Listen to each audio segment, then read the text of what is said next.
আসসালামু আলাইকুম। বাংলাদেশ বেতার, রাজশাহী। স্থানীয় সংবাদ পড়ছি সংযুক্তা ব্যানার্জি। বিএনপির সিনিয়র যুগ্ম মহাসচিব অ্যাডভোকেট রুহুল কবির রিজভী বলেছেন, বিশ্ববিদ্যালয় জ্ঞান চর্চার জায়গা, আর সেই পরিবেশ নিশ্চিত করে ছাত্র সংগঠনগুলো। ঐতিহাসিক ৭ই নভেম্বর জাতীয় বিপ্লব ও সংহতি দিবসের ৫০ বছর উপলক্ষে গতকাল রাজশাহী বিশ্ববিদ্যালয়ে ছাত্রদল আয়োজিত আলোচনা সভায় প্রধান অতিথির বক্তব্যে তিনি কথা বলেন। ছাত্র রাজনীতির গুরুত্ব তুলে ধরে তিনি বলেন, শিক্ষা এবং রাজনৈতিক চর্চা অব্যাহত রাখার প্রচেষ্টা যাদের মধ্যে থাকবে সে সংগঠনটি বিকাশ লাভ করবে। রিজভী বলেন, ফ্যাসিবাদ যেখানে অবস্থান করে সেখানে ন্যূনতম গণতন্ত্র থাকে না। একনায়কতন্ত্র শাসনের চাইতেও খারাপ শাসন ফ্যাসিবাদী শাসনকাল। রাবি ছাত্রদলের সভাপতি সুলতান আহমেদ রাহি এতে সভাপতিত্ব করেন। রাজশাহীর জেলা প্রশাসক আফিয়া আক্তার তানোর থানা, ভূমি অফিস, বালিকা উচ্চ বিদ্যালয় ও তানোর সরকারি প্রাথমিক বিদ্যালয় ও পৌরসভা পরিদর্শন করেছেন। গতকাল তিনি এসব প্রতিষ্ঠান সরেজমিন পরিদর্শন করেন। স্কুল পরিদর্শনকালে তিনি বিভিন্ন ক্লাসরুমে গিয়ে শিক্ষার্থীদের সাথে কথা বলেন ও বিশ্ববিদ্যালয়ের শিক্ষকদের উদ্দেশ্যে দিক নির্দেশনামূলক পরামর্শ প্রদান করেন। বিশ্ববিদ্যালয়ের সার্বিক পরিবেশে সন্তোষ প্রকাশ করে বিদ্যালয়ের খেলার মাঠ সংস্কারের নির্দেশ প্রদান করেন। এ সময় উপস্থিত ছিলেন তানোর উপজেলা নির্বাহী কর্মকর্তা নাইমা খান, তানোর সহকারী কমিশনার ভূমি শিবশঙ্কর বসাক।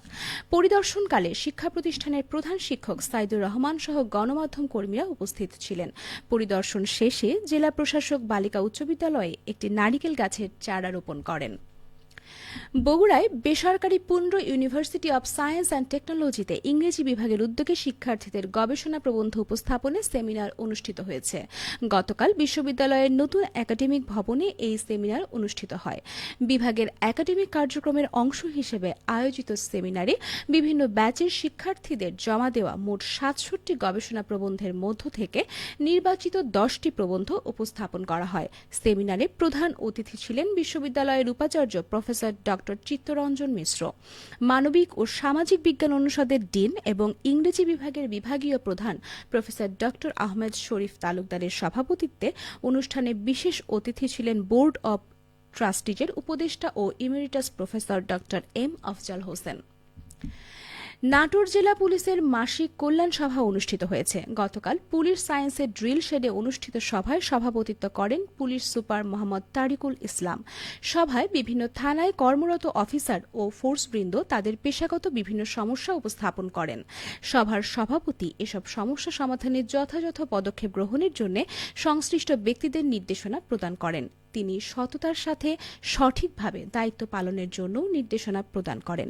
সভায় ইতোপূর্বে জেলা পুলিশে কর্মরত থেকে অবসরে যাওয়া পুলিশ সদস্যদের অবসরজনিত বিদায় সংবর্ধনা প্রদান করা হয়। সভায় বক্তব্য রাখেন অতিরিক্ত পুলিশ সুপার মোহাম্মদ ইফতেখার আলম, নাটোর সার্কেলের অতিরিক্ত পুলিশ সুপার মাহমুদা শারমিন নেলি এবং বড়াইগ্রাম সার্কেলের অতিরিক্ত পুলিশ সুপার শোভন চন্দ্র হোর। বগুড়ার আদমদীঘি উপজেলার নবাগত নির্বাহী কর্মকর্তা মাসুমা বেগমকে ফুলেল শুভেচ্ছা ও সম্মাননা স্মারক প্রদান করেছে উপজেলা এনজিও সমন্বয় ফোরাম। গতকাল উপজেলা নির্বাহী কর্মকর্তার কার্যালয়ে আয়োজিত এক মতবিনিময় সভায় এ সম্মাননা প্রদান করা হয়। সভায় উপজেলা এনজিও সমন্বয় ফোরামের সভাপতি মোহাম্মদ কৌসার আলী বিশ্বাস ও সাধারণ সম্পাদক তরিকুল ইসলাম জেন্টু ইউএনও মাসুমা বেগমকে ক্রেস্ট ও ফুলের তোড়া তুলে দেন। এ সময় ফোরামের সদস্য সংগঠনগুলোর প্রতিনিধিরা উপস্থিত ছিলেন। সভায় বক্তারা নবাগত ইউএনওকে স্বাগত জানিয়ে তার কর্মদক্ষতা, মানবিক মনোভাব ও উন্নয়ন ভাবনার প্রশংসা করেন। তারা বিশ্বাস করেন তার নেতৃত্বে আদমদীঘি উপজেলার সার্বিক প্রশাসনিক কার্যক্রম আরও গতিশীল ও জনবান্ধব হবে।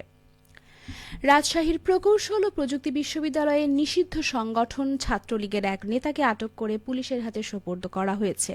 গতকাল সন্ধ্যায় ইলেকট্রনিক অ্যান্ড টেলিকমিউনিকেশন ইঞ্জিনিয়ারিং বিভাগের সামনে থেকে তাকে আটক করে পুলিশে দেওয়া হয়। আটক ছাত্রলীগ নেতার নাম মোহাম্মদ আবু তাহের। সে বিশ্ববিদ্যালয়ের ইলেকট্রনিক অ্যান্ড টেলিকমিউনিকেশন ইঞ্জিনিয়ারিং বিভাগের ২০১৯-২০ শিক্ষাবর্ষের শিক্ষার্থী।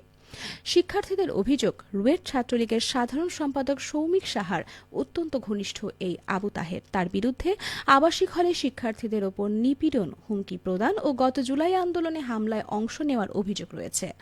নগরীর মতিহার থানার ওসি আব্দুল মালেক বলেন, শিক্ষার্থীরা তাহেরকে আটক করে বিশ্ববিদ্যালয় প্রশাসনের হাতে দেন। পরে প্রশাসন তাকে পুলিশের কাছে সোপর্দ করে। তার বিরুদ্ধে আইনগত ব্যবস্থা গ্রহণ করা হয়েছে। সবশেষে আবহাওয়া। আজ দুপুর 12টায় রাজশাহীতে তাপমাত্রা ছিল 26.4 ডিগ্রি সেলসিয়াস। এ সময় বাতাসে আপেক্ষিক আর্দ্রতার পরিমাণ 43%। রাজশাহী ও পার্শ্ববর্তী এলাকায় আজ সূর্যাস্ত সন্ধে 5টা 19 মিনিটে। সংবাদ শেষ হলো। আমাদের পরবর্তী সংবাদ দুপুর 2টা 5 মিনিটে।